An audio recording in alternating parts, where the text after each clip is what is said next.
did you think of Bivol Beterbiev? I think it was a good fight, man. Come on, you guys can come. Yeah, it was a good fight. You know, it was everything I expected it to be. I knew it was going to be a hard fight for both of them, but I, you know, in my mind, I thought Bivol was going to win. So, you know, he went out there and he did his thing. Did that come from your sparring? I know y'all sparred a lot. Yeah. Were you familiar with him? What he was gonna do? Go ahead. Yeah, I feel like let's go, bro. Let's go. Yeah. That's for the win. Yeah, thank you. I feel like better the type of fighter Beterbiev is, you know, it's a big pressure fighter that throws a lot of big looping shots.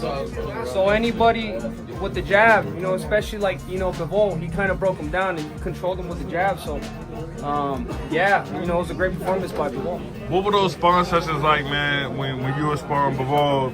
But did he have enough power to keep you off him? Did you hurt him?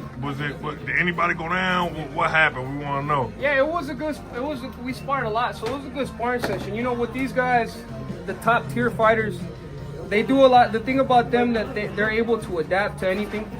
So even with me and him, I would figure some of his stuff out, and then he would adapt to that, and then he'd do some stuff, you know, to me, and then I'd adapt to that. So, you know, the best of both of us were seen in those sparring sessions. So you know, but I kind of there's times where I got the best of him. You know what I mean? So that's how I know, you know, I'd beat him. But you know, we're not gonna go in there too confident. We know we have to be extremely ready in the training camp and prepare accordingly. So absolutely, you know, but I definitely have confidence in myself, and that I'll definitely beat him. If he decides to go the route and do a third fight with Beterbiev, what's the plan for you? What do you see in your future? So that's what me and my team went out there. They had talked with Turkey Al-Sheikh. But I don't know, man. You know what I mean? We're still. They want to do the third fight, but then we also have the #1 spot. So you know, there's a lot of no more dunking. We could get a lot. There's a lot of we're able to you know, control a lot of stuff. We're able to negotiate right now. So we're gonna see what happens. How was it meeting Turkey?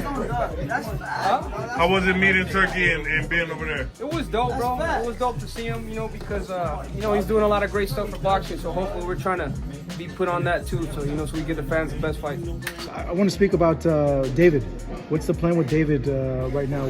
What date are you guys looking for his return? You're talking about David Benavidez, yeah. Yeah, because I have other things. Oh, sorry. Benavidez. Yeah. He will not fight without to be a full title of the WBC. He deserves it. And if Bivol doesn't take the fight, I recommend it to give up a title before April 8th as a gentleman. And then we see the future, because the future you don't know what it be.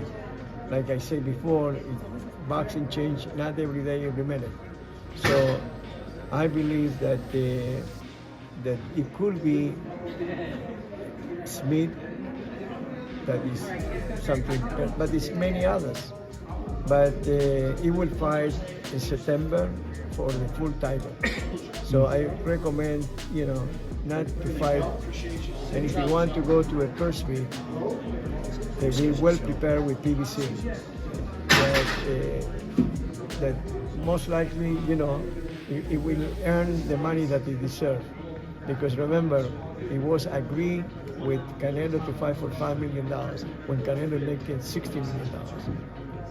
And it was, so doesn't care about the money. He cares about his legacy, to be the #1 Mexican that doesn't avoid any fights. So when you heard the post that Turkey said he wasn't interested in the fight, what was your reaction to that? No, first he claimed that he won the best fights. And now, I don't want to say, I want to be clear, I don't want to say 2 Russians. I want to say 2 foreigners, 2 people that America won, you know, his own blood to be fighting. And the blood is David Benavidez, and it's the best fight. Because already we saw twice the same fight. under 50,000 people saw that fight. So it's a good fight for people like us that we love boxing, but for the regular people, doesn't care. And you see what happened? It was not a full stadium today, but people scream. It built the momentum for the fighter. And in Saudi, everybody is talking, watching the cell phone and talking with each other. And, hit nothing. It's like empty heart, and you cannot do that to the fighter. That is the reason that personally I will never go to Saudi, because the sole reason that I love that screaming and like at this time, Fundora, that is what he makes the fight. That it builds the momentum for the fighter. And in Saudi, it builds the momentum for money. Money is not everything in boxing.